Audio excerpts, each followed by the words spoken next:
Hey everyone, this is Dr. Vic. Welcome back. Excited to be back here as we've been hitting and missing on our episodes as of late, and we'll be coming back here more consistently as we have our schedule more lined up. And I'm looking forward to it. This topic today. Before I get into it, I'm excited to get into this one. This is a big one for a lot of you, whether if you're in business or not. This is going to be important to declare, and it's a lot of the work I do. It's nothing new. A lot of times, I always tell people everything I do is not really new, and there's a reason behind it because there's so much great stuff already out there. And I believe that through my own studies in the last 15 years, I've seen that everything is really already out there. It all exists already.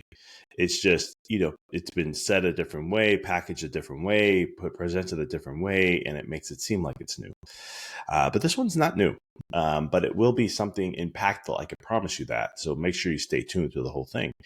As always, we're building a community, and it's one of the things where I'm taking the teachings of what I have done with business owners for the last 5 to 6 years. Taking the work of what I've done with my 3 books, going to be writing a 4th book. My goal is in 2025, and putting together a community to start teaching the public more about this work and to really encompass all the work that I've studied and how to put it in an applicable way to really help individuals tap into higher consciousness levels, to find deeper levels of fulfillment, and to truly enjoy this really beautiful experience we call life, and how to do that, and how to heal from the scars that we've had growing up. And it's, our childhood, all the different things. You can get into past lives. That's a whole nother conversation. But it's different things that have framed us and shifted us and molded us, our mind and our heart, and really coming to an understanding. You can see the world as a horrible place, but really we can look and see that this thing called life, what it really is, and how to simulate through it and see the beauty of it all regardless, and really shifting our minds to higher levels. And so I'm excited. You got the link in the notes to join it. I also have a group that I'll be taking on. I'll be doing a group coaching program. Right now, there's a wait list for it. We're on the back end working with putting it together. But if this is something that interests you, it doesn't mean you could join the wait list. It doesn't mean you have to sign up. But it'll be one of the things where there's a link in the bio. You can click on it. You put your name and email. It just puts you on a list. And we will announce and let you know as time gets sooner of when we're going to release. The reason why I encourage that, the reason why I encourage doing the wait list is because those on the wait list, we're going to get an extremely steep discount to the program. That's the benefit of joining the wait list. So get on there, and I promise you, this program is going to be one of the best ones I've done yet. And I hope it is, because I evolve, and as I evolve, it should, right? So anywho, I digress. Check those things out. Today's topic is, as the subject says, the power of why. A lot of times in life, Viktor Frankl said in the book Man's Search for Meaning, when a man finds his why, he'll overcome any how. And I might be messing up the quote fully, but I remember that quote when I read that book so long ago. And it's one of the things of the work he did, and I think it's called logotherapy. And I may be mispronouncing that, but it's work that he did that was all about finding meaning in life. And when you do that, there's no purpose. That creates longevity. There's no depression. There's no suicide will go down. And all these different things when you can find a meaning in your life in some way, shape, or form. That is very simple advice, but it's very powerful advice. And this is the work, the inner work that I do with clients, coaching clients, about finding their vision and their why that they exist in this world, and what's your purpose. Like, why do you exist here? Why are you here in this world? What's your life work going to be? What are you going to share with humanity? What's that light you have within that you're going to share with humanity to help all of us in this whole experiment? You don't have to be, a Tony Robbins to shift the world. A lot of times, and this was me. I thought I had to be the number one motivational speaker. I had goals to be that. My podcast, when I created this, I said, well, actually, take that back. In 2012, I had a podcast called Wellness Smart Radio. And I said, that podcast in a year to year and a half, I'll be interviewing and talking with Oprah. It was important for me to get it to that high level. It was all about that. And then I really dove back into studies I had before, and I realized that doesn't matter, because to influence the world is to heal yourself as the best you possibly can. You heal yourself, you heal your family lineage, you heal past traumas, you heal all this different stuff. But what you end up doing is you emit that energy and that frequency out to the world. It uploads. Think of it as like a big cloud of human consciousness. It uploads to that. And from there, all of a sudden, you're giving other people now the opportunity to do the same thing.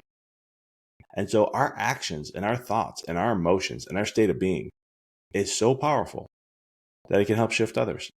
And if more people can do this, is why I wrote my third book, Decoding the Matrix. If more people can do that, we start liberating other people, or giving them the chance to, at least, to do the same thing. And this is how we really shift the world and transform it. And that's, for me, shifted everything, because then all my focus, instead of being out there, right, looking outside and saying, oh, I need to get to this thing, I need to do this, I have to be this person here. Instead, I started to realize that all doesn't matter. It's me and what I have going on with me. And if I can be a better person there, I'm a better husband, I'm a better father, I'm a better doctor, I'm a better coach, I'm a better son, I'm a better uncle, and my whole life starts to shift.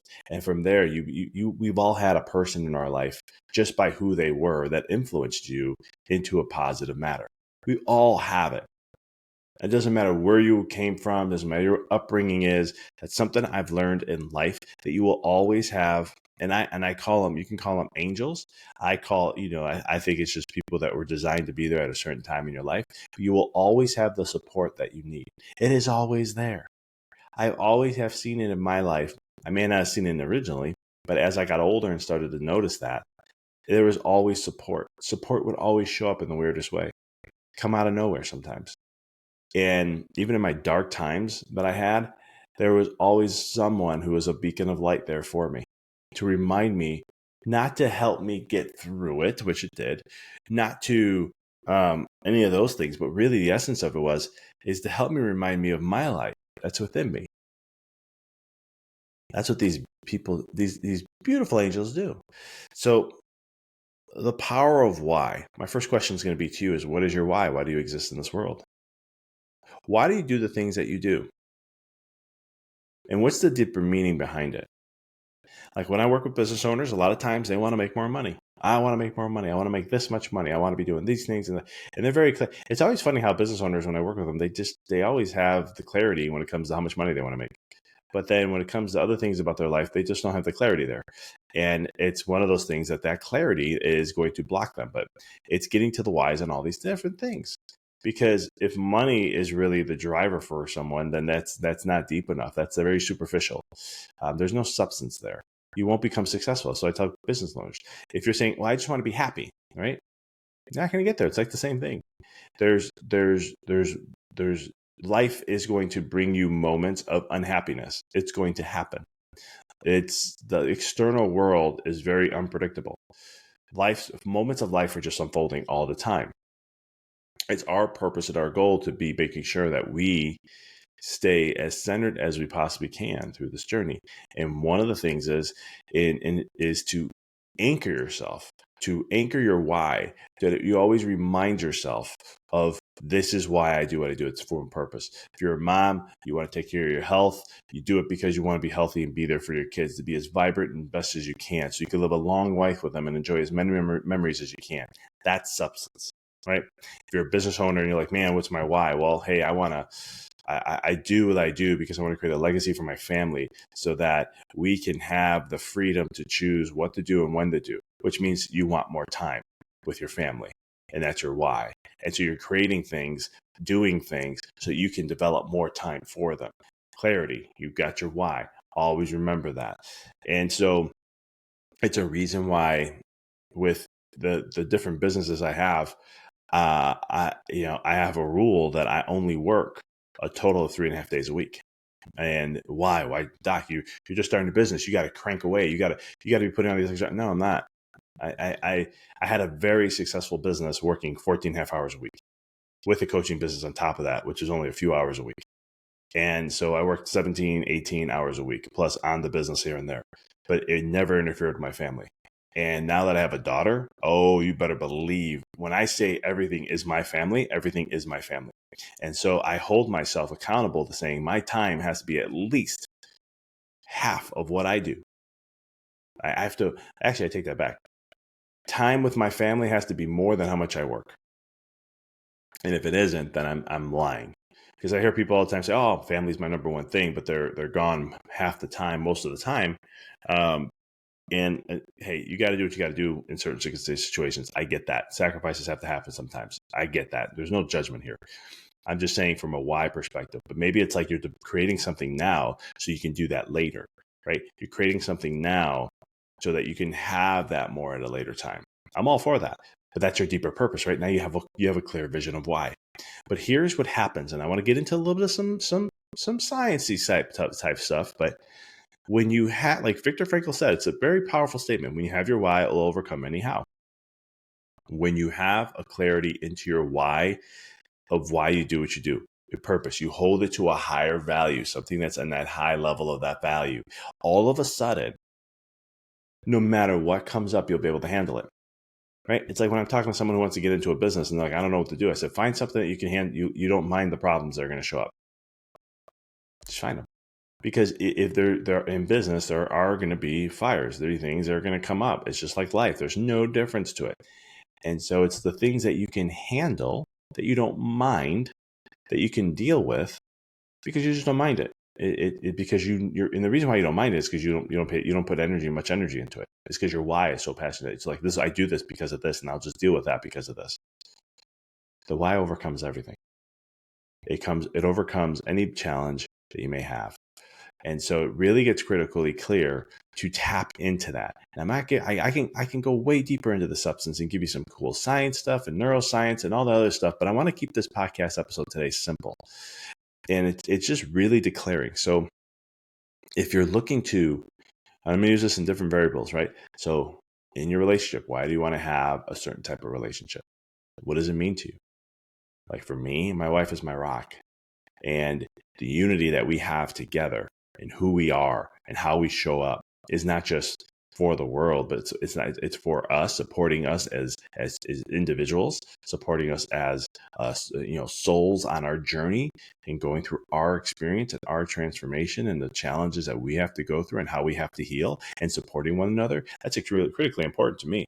And so my why to always show up as my best version is because I want to be at the highest level I possibly can every single day with my wife. But more importantly, that also shows up with then my daughter sees us.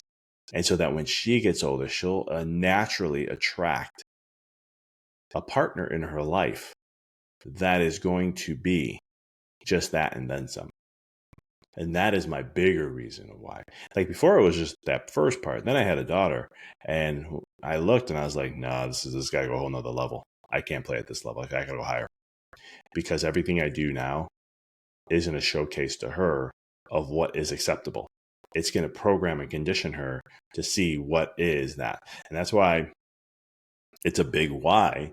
And it takes a lot of work, especially, in relationships, you have heated arguments from time to time, and you have to like bite your tongue and cool it down and change your tone, or, hey, you know what, let's just pencil this for later. Because, and it's one of those things where if she ever does see us talking in a higher tone, it's one of the things that will also show her how we're perfectly fine afterwards. And, we talked it through, and she's only a little two, but we'll explain things to her so that she understands, because you got to give kids credit. That's a whole other conversation. But so it's coming back to there. If it's in your health, right? Most of the time, people are not going to choose things because of their selves. You have to look outside yourself. So here's an example. My health, I've taken it ever since I hit 39. I started looking at my health in a different way. And I started to challenge myself in ways I never have before. And so when I look at my health, I'm like, I need to be the best version of myself. So I said, by the time I was 41, I'd be in the best shape of my life. I'm almost there. Very, very close. So I told my wife, hey, forgive me, end of 2024, I will be there. And why is that important?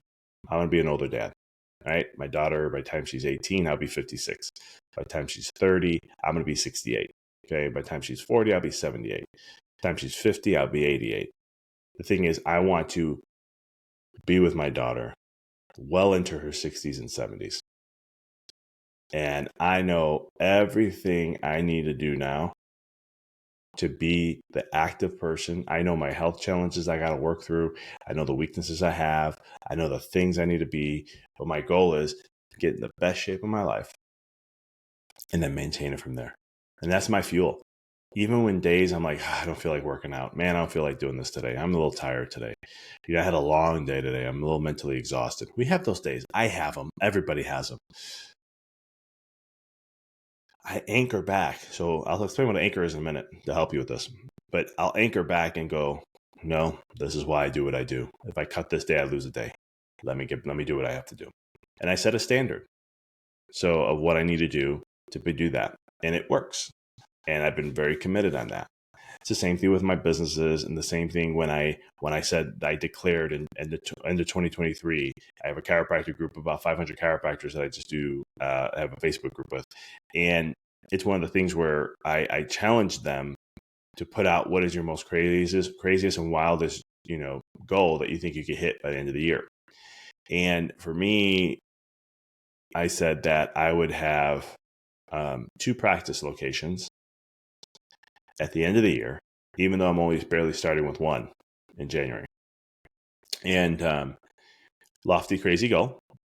But then all of a sudden, a week after making that statement, well, about 2 weeks after making that statement, something came up to where it could be potentially 2. And now in the recording, I have 2. And it's crazy because I have a goal of 10 practices in 10 years. And it's not about, again, there's nothing about money tied to that. There's nothing about anything tied to that except shifting and taking chiropractic and the purpose of chiropractic and what it is to a higher level, and to help people when it comes to health and so much more. That's my why. That's why I'm doing it. It's for the profession of chiropractic, and to shift the misunderstanding of what chiropractic truly is and getting it back to its roots. And I'm only one person. I can't influence the whole, profession, but I will do what I can on my level of what I'm able to do. And that's all I'm going to focus on. So you see, I'm trying to share some personal examples with these so that you can see why. And so then I'm convicted in my head to be like, yes, this is the challenge. This is what I'm hitting challenges. I have things that come up. There's roadblocks that happen here. Some things don't work out. And it's like, that's fine. I'm going to continue to move forward no matter what. Here's my why, and here's why I'm doing it. So what's your why? Heck, if you want to go real deep with this, what's your why of why you exist? That's a little deeper. That takes some time to answer. And one of the ways you can do that is you can think about death. Death is such a beautiful, and there's no such thing as death. So I'm using the term death just because humans relate to that word. There is no such thing as death. The actual more accurate term is transition. We transition. It's literally like lights out, boom, here's the reality where you are now. You're back home. It's just a transition. It's like going to sleep, waking up in a whole new world. But death, again, I'm using the word death because it relates better with humans, is a great teacher and a great wake-up tool and a great awareness.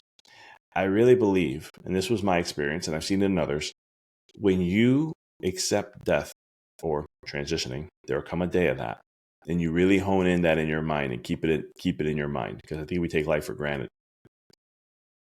You start to appreciate life more. It happened to me in my early 30s. And I had a lot of fear of death. Even though I knew it was a transition, I still had the fear. And what happened was I had to go through this whole journey. I wrote this in my book called Rediscover Your Greatness. And I share that journey of what I went through to start to really understand this whole thing. And it was that moment that all of a sudden I started to appreciate life more. And I wouldn't say I was doing that great of a job, because I'm in my early 40s now, and I sit there and I'm like, okay, this is the beauty of life. Man, I love it, because now I appreciate more of every moment. Every moment just is. And whether it's good or bad, good or bad, right? What people would see it as, it's just a moment. And it's a moment that I just get to enjoy, in the different ranges of human emotion and different experiences that show up. And it's just a whole different game. So it's that journey for yourself to really, embrace it all. But it's death can be your greatest teacher to allow you then to really know that will happen. And so then how do you want to be remembered? How do you want people to remember who you were? That is one of the deepest things that you really want to hone in on. And what will happen is your why will come out of that. What are the words that you want people to call you? How do you want them to say you lived your life? And through that, it'll become more of a purpose of who you want to be remembered as, right? And sometimes the why will come from there. That's how it happened for me, because I wanted to remember someone who is always seeing people true light, whether if they could see it or not, and helping be a beacon of light to help them remember that greatness they had, and to be someone that was always willing to serve and help in every way, shape, and form, who really just loved being around people, loved family, and and just embrace life in every way to the fullest.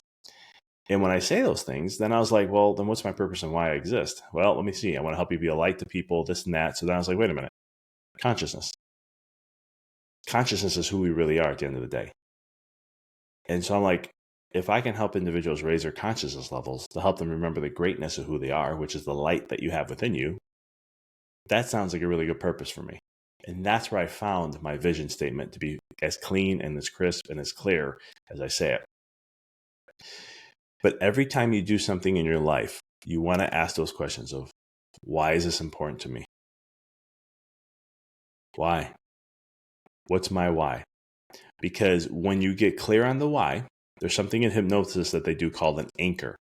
And an anchor is, sometimes you can rub a ring, you can touch your ear, you can hold a necklace. It could be any type of physical object. It could be a process, a breathing technique. It could be all these other things too. But what ends up being is the anchor takes you back to that energy and that thought process. So remember your why. You can touch the ring and you think about your why, and you put, what's your purpose, why you're doing this, and you keep just remembering. And after a while, the brain will associate you, literally, that's how cool this is. It will touch your fingers to that ring or the bracelet or necklace, whatever you repetitively do. And when you think about that, all of a sudden, all you have to do is just touch it, and automatically you'll go into that state. Automatically, those thoughts will come up naturally within. It's so cool to do. And so I teach clients this with programming things, and programming, like, if it's a chiropractor, how to program your office tables to be a certain way of healing and intention and so forth. Like, I remember before, I had to memorize all the time, like before I was going to make an adjustment, I would say, this adjustment today may be for to help them raise to the highest level conscious levels that they're ready to experience. I would say the word ready because I don't know what that is. I don't want to say it's going to be the highest ever, blah, blah, blah. And I'm putting an intention that they may not be ready for. So I say whatever they're ready to experience, and may it serve them in all ways and more. And I used to have to say it in my head every time before I did an adjustment. Well, now I don't have to anymore, because like automatically, just as soon as I touch, it's like boom. And it's like, all right, yep, we're good. Let's go. And I've just programmed things that way. It's the same thing with doing, if I'm going to speak. I used to, before, when I would speak or do a presentation, I would have to do this whole mental thing before I do it, just to get myself in a certain state. And then over time, what happened was I had a necklace I used to wear. I have one on right now, but it's not this one. And all I would do is just tap in. I picture my wife and just see her. And then I just keep touching it. And all of a sudden, these emotions and energy would come up. And this intense focus, like I never, it's just amazing how it comes up. And I'm like, all right, let's do this. I don't know how this is going to go. I don't know what's going to come up, but I'm going here and I'm going to present my best self. And that's one of the things I would always say. I'm here to shine my best self. And I know that there's at least one person that's going to hear this message, and it's going to resonate with them, and they needed it. Whether they tell me, whether I find out or I don't, that does not matter. It's just to share that message. And so these are anchors that you can do. And like I said, it could be a physical object, but it's one of the things that can work. And some people say, oh, I don't know how true that is. That's fine. Don't believe me at all. I had a client one time was like that. And I looked at him and I said, you're married, right? He goes, yeah. I said, here, I want you to write down how many times you have an argument in a specific room. Just tell me how many times it happens. Look at where you argue most of the time in your house, where the most arguments happen. And he's like, and I said, just go with this. Just have an open mind. I wouldn't share anything unless I didn't know for sure. And so long story short, he literally he was in a good mood. He goes to grab the refrigerator to open it, and all of a sudden he just told me like his energy totally shifted. He got annoyed. He doesn't know why. And then all of a sudden he got in an argument with his wife. And he goes, when you said that happened, he goes, I realized that most of the time our arguments are in the kitchen. I said, you programmed it that way. He's like, yeah, but I don't get it. I said, it's just you, it's what you conditionally program. You can release that and reprogram it to be something different. And so, without getting too much deeper in all that stuff, that's what I got for you guys today. So really hone in on what's important. See it in your mind. Play with the ring. Do all that. This is going to be a big game changer for you. If you want to learn more about this stuff, I have a workshop coming up called the Blueprint for Success. It's mainly for business owners, but you guys can benefit from this also. And I tap into these elements of what I teach in such a deeper level. There is a link in the bio to register for the upcoming workshop. I highly, highly recommend it, especially if you're a business owner. I'm going to share things with you that is totally going against the grain on business success and business mindset and business advice. And I share it in a way that is the core of what I teach. And so this will also give you guys a glimpse for those who may be interested in the group coaching program. You'll get a glimpse of what I'll be teaching in that. It's just a portion of it. There's a lot more I'm bringing. There's new stuff and new content I'm going to be bringing. But that is just the beginning. So that's what I got for you guys today. I appreciate you guys. If you have not subscribed to the podcast, please do. We will be getting regular episodes out weekly again. My schedule has been a little up and down. And I haven't had a chance to really just sit here and connect in ways. But now we have our systems back up and running like we do as a family and a household and all that. So I will be making sure that I get these weekly episodes out. If there's anything that you want to hear, I really want to hear from you guys because this is going to be this second part of the season is going to be all me. So I want to hear from you. This is an opportunity. Do you want me to? I'm going to be looking at possibly doing some Facebook Lives, YouTube Live. I'm trying to figure out how to get an Instagram Live all at the same time, TikTok possibly too. So that way you can connect and comment and so forth and really start to engage in the conversation. So I am looking forward to doing that with you guys. But I love to hear from you on topics. So Dr. Vic at empoweryourrally.com. It'll be in the show notes. Any topics, questions, thoughts you have, questions on coaching or anything, just reach out. I appreciate you guys as always. And until next time, keep rocking and rolling.